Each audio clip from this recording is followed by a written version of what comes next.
পাচারের আগে বিপুল পরিমাণ অবৈধ কাফ সিরাপ উদ্ধার করল পুলিশের স্পেশাল টাস্ক ফোর্স। ঘটনায় গ্রেপ্তার এক ধৃতের নাম সুভাষ সিং, পূর্ব মেদিনীপুরের বাসিন্দা। জানা গিয়েছে, সোমবার গোপন সূত্রে খবরের ভিত্তিতে ফুলবাড়ি ঘোষপুকুর বাইপাস এলাকায় অভিযান চালিয়ে একটি ট্রাক আটক করে স্পেশাল টাস্ক ফোর্স। ট্রাকে তল্লাশি চালিয়ে উদ্ধার হয় 30,000 বোতল অবৈধ কাফ সিরাপ। ঘটনায় ট্রাকের মালিক তথা চালককে গ্রেপ্তার করা হয়। এসটিএফ সূত্রে খবর, উদ্ধার হওয়া কাফ সিরাপের বাজার মূল্য 60 লক্ষ টাকা। ডালখোলা থেকে ত্রিপুরায় নিয়ে যাওয়া হচ্ছিল এই অবৈধ কাফ সিরাপ। পরবর্তীতে ধৃতকে এনজেপি থানার হাতে তুলে দেওয়া হয়। আজ ধৃতকে জলপাইগুড়ি আদালতে পেশ করা হয়েছে।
মোড় এমন বদলে গেল, বাড়ির পরিবেশ ঝলমলে হলো।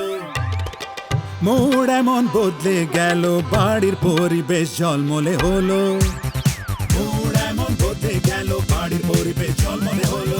সূর্যার নতুন স্মার্ট লাইটস, সূর্যা সবার মুড ঠিক করে দেয়। রেডি?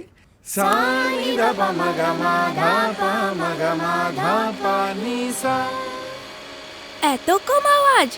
সূর্যার নতুন মিক্সার গ্রাইন্ডার্স, লো নয়েজ আর কম ভাইব্রেশন সহ সূর্যা সবার মুড ঠিক করে দেয়।